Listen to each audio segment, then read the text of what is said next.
Sandata.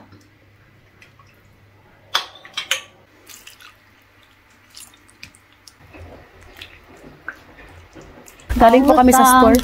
Bumili ako ng kamatis. Ya. Dilo ya. Muna. Siya. Awas siya. Kaya magtinula tayo ng isda ngayon. Di pa ako nakapagluto ng lunch. Mami, say hello here. Mami, hello. 6, 7, 8, 9, 10. Hello. Magwashing din ako ng mga damit. Kaya ang dami kong kailangang washing. Si mama yung nauna. Kaya kailangan wala tayong labahan bago tayo umalis. Kinder. Oh, hindi talaga mawawala yung kinder, no? Tapos, itong pipino, bell pepper, at saka 4 na kamatis.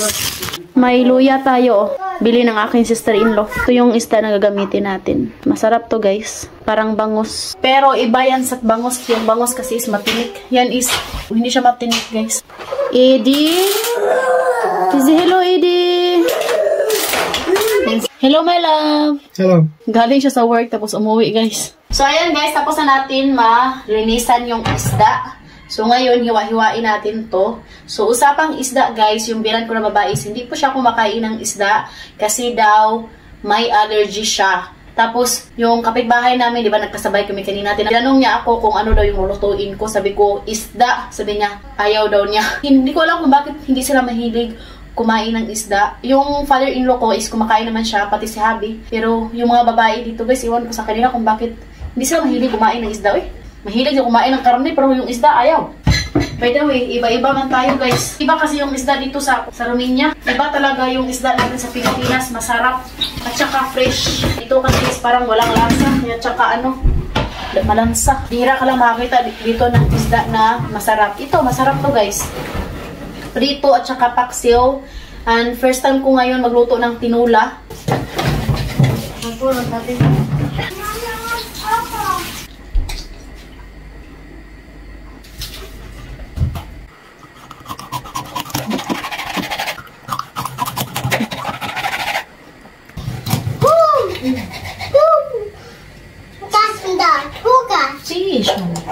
Dahil wala tayo ditong malunggay, yung lalagay natin is cabbage.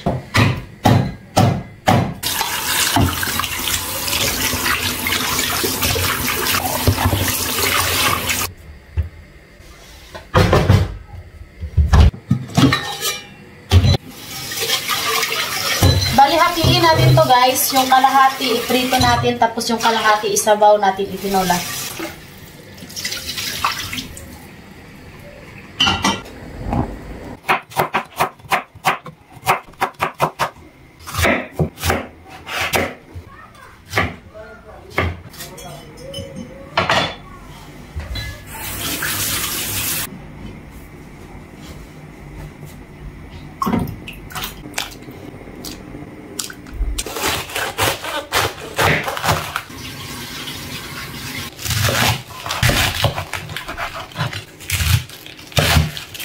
Muntik pa natin makalimutan yung onion.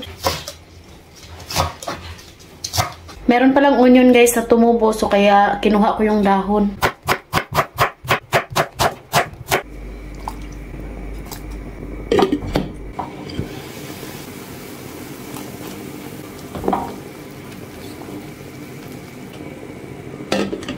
Naamoy ko na yung sabaw, guys. Grabe ang bango.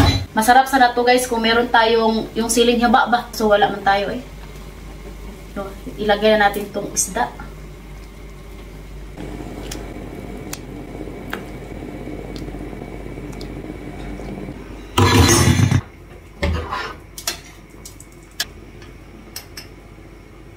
Dahil wala tayong kamong, guys, so cabbage yung ilalagay natin. Daming sabaw. Takpan muna natin to. Wow! Patayin na natin.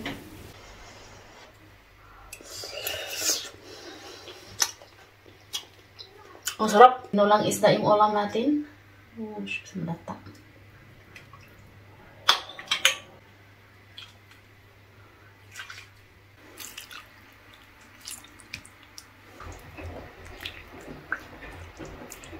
So, ayan guys. Thank you for watching. Hope you enjoyed. Don't forget to like and subscribe our YouTube channel and Facebook page, The Petri Family. Bye! Kain na kami!